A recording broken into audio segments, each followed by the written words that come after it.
Soumya. It was really wonderful knowing about the kind of work that you all are doing. Now we open the floor for the question and answer session. You may type your questions in the chat box, or you can simply unmute yourself to ask your questions. There's a hand icon which you can raise, and I can call out your name also.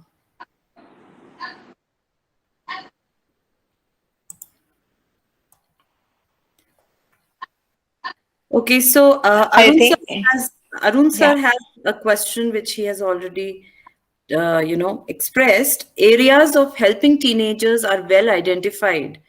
And is it possible to get some examples of how some of them could be achieved? I assume this question is for Sai, sir. Sorry.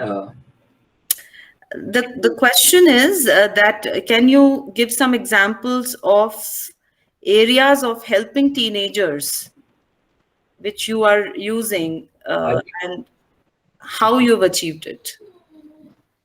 Maybe you can clarify. It's probably for Soumya is what I'm thinking. Arun sir, would you like to speak up? Are you there, sir? Arun sir? Because she talked about teenagers and the work that they're doing. So I thought it might be for I that. don't think. Oh, there he is. Yes, please go ahead, sir. You may speak. Unmute yourself, sir.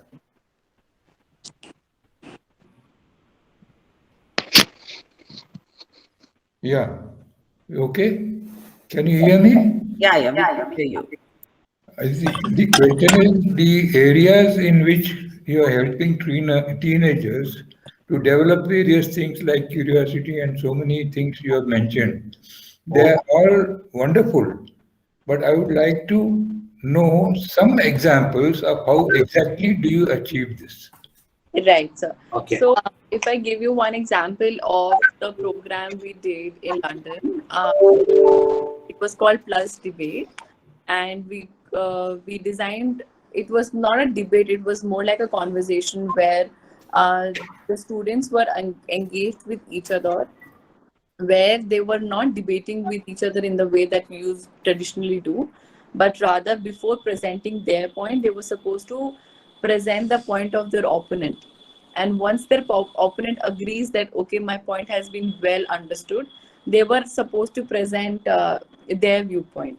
So it's called a Purv Paksha form of debating in our ancient culture. So here you're not, you're trying to shallow down your ego, you're trying to bring down your ego, and is trying to understand the opponent's view. So when while you do that, you also do a lot of research about your whether your agreement, if you're agreeing to a point, you will do a research of that field definitely, but you will also do a research of your opponent's viewpoint. You will try to understand why the person who is disagreeing with me is saying that, what is the reason behind that disagreement, and you try to understand that, bring in consensus, and then start doing a conversation with each other. In this debate, the conclusion was also very unique. There was no winner of this point of view or that point of view. Rather, they all came together and designed a consensus document where the points that were good of one side and the points that were agreed of the other side, they were all brought together in the form of a document and sort of submitted to us. So that's one. So that's one way we're trying to develop their curiosity. We're also trying to expand their research potential, and also a sense of respect for the other person. We usually teach them, what you're saying is right, and you do your research and try to prove your point. But here the idea is to prove and understand the opponent's view before you prove your point. Right. Arun sir, you have one more question, no? Yes. Can you Yes. also read it out, or would you want me to? I'll just mention that question. Yeah. That question was about curiosity. A very interesting question. You see, you have been talking about how to increase curiosity and how to develop curiosity and so on and so forth. My question is whether curiosity is an absolute thing which is applicable in all walks of life. Or is it specific to specific areas? Is it because what I feel is people are curious in things in which they are interested, and that is not absolute. It is not inborn. So how do you generally increase curiosity? I fail to understand. So I think Sai sir, I hope my question is clear. yeah, I think Sai sir wants to take this up. Sir, you'll have to unmute yourself. Thanks, Soumya. I didn't realize I was on mute. Yeah, I think a very interesting question. So actually, when curiosity is specific to a particular topic or something, we call it epistemic curiosity. And you rightly said that if I'm interested in something, the chances that I'm curious is higher. It is not always necessary that I'm still very curious. For example, while I'm interested in cricket, it may be restricted to just watching the match and moving on rather than trying to figure out who plays what, how did this person actually reach this stage, etc., etc. So fundamentally, for us, it is more a behavioral shift that we are trying to do rather than a specific field. And which is why if you see those behavioral shifts, for example, looking to observing, the more I observe, the more I become curious, because then I start thinking about why is something the way it is. And therefore, in general, what you say is absolutely true, that we are more curious about stuff that we like or interested in. But if we are able to bring in behavioral changes, and those behavioral changes come through the methodology, which is experiential learning, because when I experience something, the probability that I ask questions about that experience is much higher than if I just heard a lecture and I have to visualize that experience and then question that. It's far more difficult to do that. So which is why we use experiential learning as a methodology, and that because of the experience, there is an inherent curiosity which comes up. The other element is, while we are some of the curiosity may remain within, which is I don't necessarily express it. So there may be children in the class who ask questions. There are children who become curious but don't ask the question. They later on try and figure out their own way of finding an answer. So that doesn't mean that the other child is not curious. So the curiosity has been sparked. But what happens there is, once the curiosity is sparked, does it go to the logical conclusion of exploration, hands-on, and then confidence? That is what we are focusing on. But inherently, I think if we enhance observation skills, that will lead to more curiosity in any area. I don't know if I answered that question. But one more question. It's well understood that everybody is not curious about everything, right? Many a times what happens is that you yourself do not know what you're curious about. So is there any way that you can identify what a person is curious about?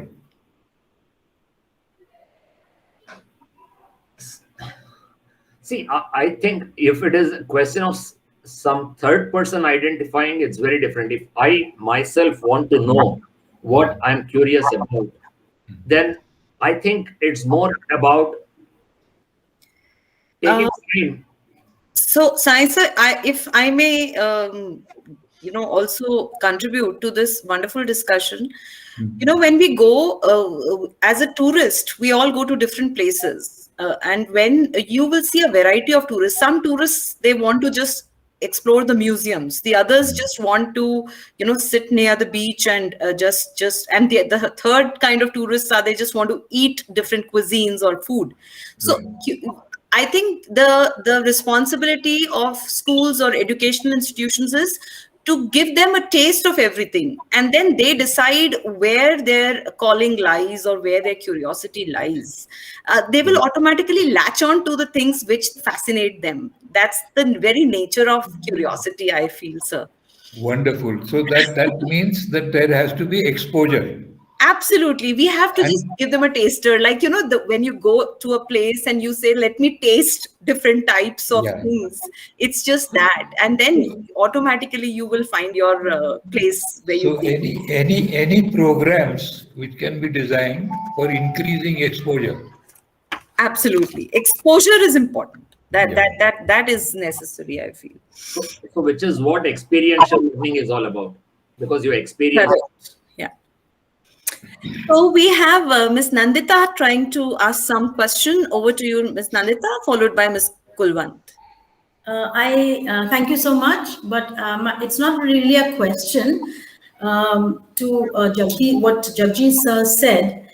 He was going on about the divinity and the moral part of it. So I just remember that when we were in school, we had a particular class called moral science. Now that has completely, I think, vanished from today's schools. Apart from a few missionary schools, I do not find this class called moral science. Even when we were in the +2, we had again another class called ethics.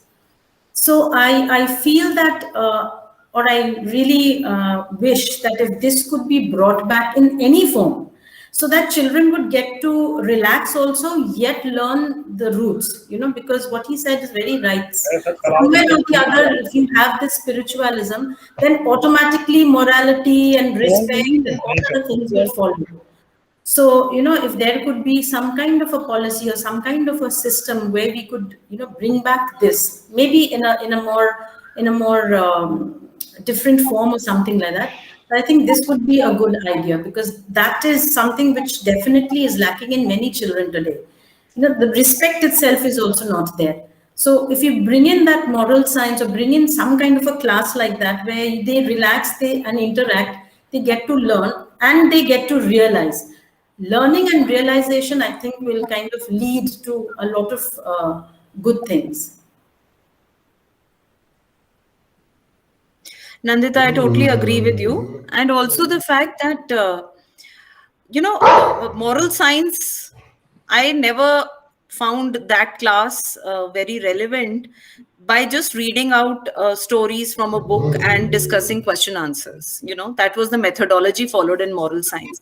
The fact remains that morals and ethics are actually lacking in society, not just in schools, not just in youth. Now, how do we inculcate that? Is the question. I don't think we can inculcate them by reading out stories. We have to, like I said yesterday, also walk the talk.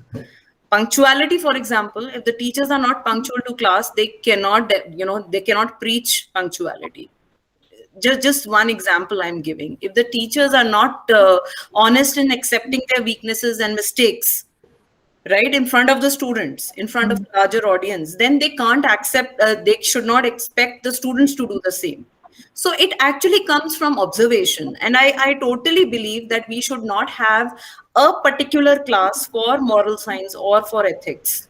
It has to be in every class. It has to be the foundation of every subject, and like CBSE also says to some extent that what is the value you are learning from this chapter. But in reality, that value should not be just limited to one question in the question paper. It should be very prominently, shared or communicated to the students, is what I feel. So Like in our times, we didn't have, like, as you said, studying from a book and question answers. What happened was the nuns used to take up Sensitize. everyday issues, and they used to interact. Like everyday Absolutely. examples, and they used to interact. So what we learned from this or whatever. So it used to happen that way. We never had a book, fortunately, maybe, but it was always the nuns who used to pick up everyday examples, everyday experiments, everyday issues, and then interact. And from there, we used to learn. So it was kind of a relaxing period and a learning period. So that's why I said maybe in a different form, but we could put it somewhere, so that, again, as I said, in the cramming of knowledge, they can relax and learn something. Because what he said was very right. Like spiritualism is something which is faded out. Probably they don't even know what is the true meaning of it. So like in what some form or the other, it could be put, what the Gandhi, rest of it Gandhi will sir focus on just environment. narrated one story from Mahabharata or one story from Ramayana. these are now missing completely. Our grandparents used to do that, but nowadays the grandparents don't know themselves, So there is a shift in that. Like we know it because our grandparents told us stories of Krishna, and but now what about this generation and the coming generations? Who's going to tell them those stories? Correct. Over to Kulwant, ma'am. Okay, I want to say that today I am spellbound and I'm humbled, absolutely humbled, and feeling very happy that such wonderful work is going, around. And I feel so blessed I joined this. And Pooja, you really on a hat trick. I mean, the wonderful answers you've given, and what a wonderful moderator you are. I mean, everything. Even Nandita, your answer was so good. I am actually spellbound and want to pay homage to all of you all today. That's what I want to give you here today. Thank you, Kulwant ma'am. Thank you so much. Your presence also makes all the difference. And anyone else wants to ask something because we need to conclude the session today.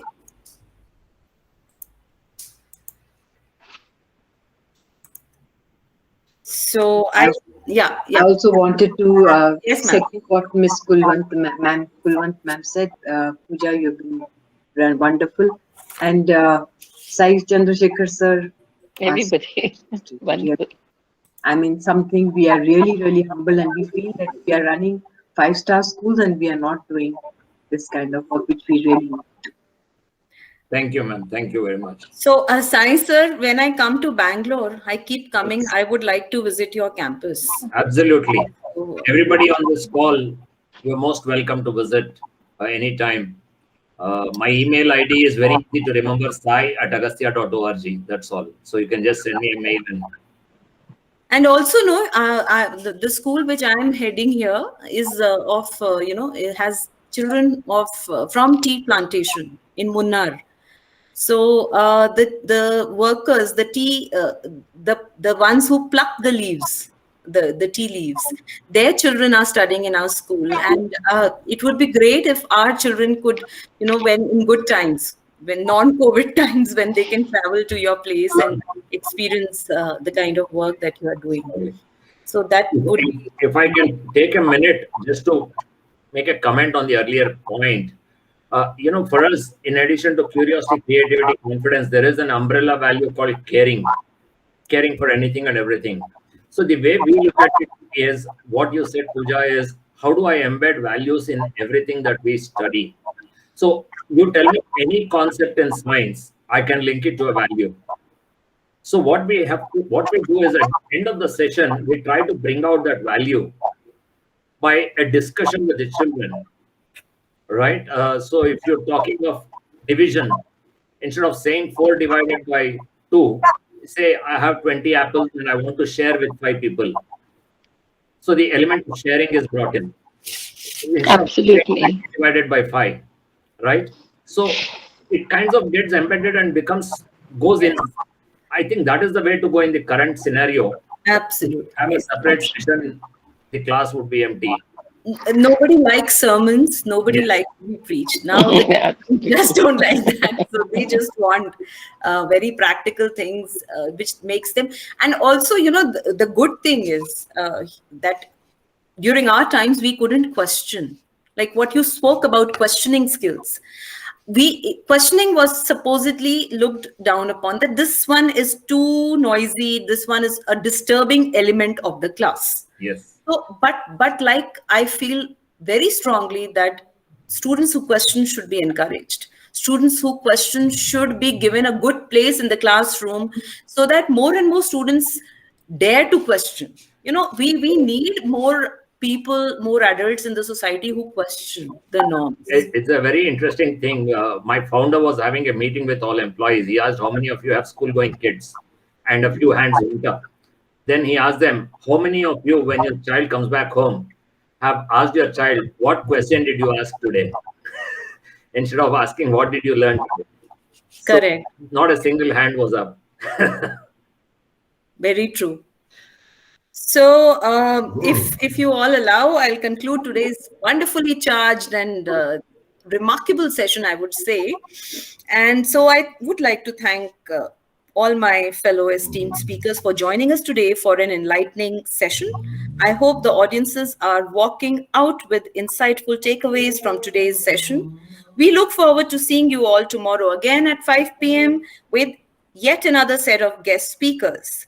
Till then, have a wonderful evening, all of you. Goodbye. Thank Bye. you. Goodbye. Thank you all. Thank you, ma'am. Thank you all. Yeah, thank you everyone. Bye.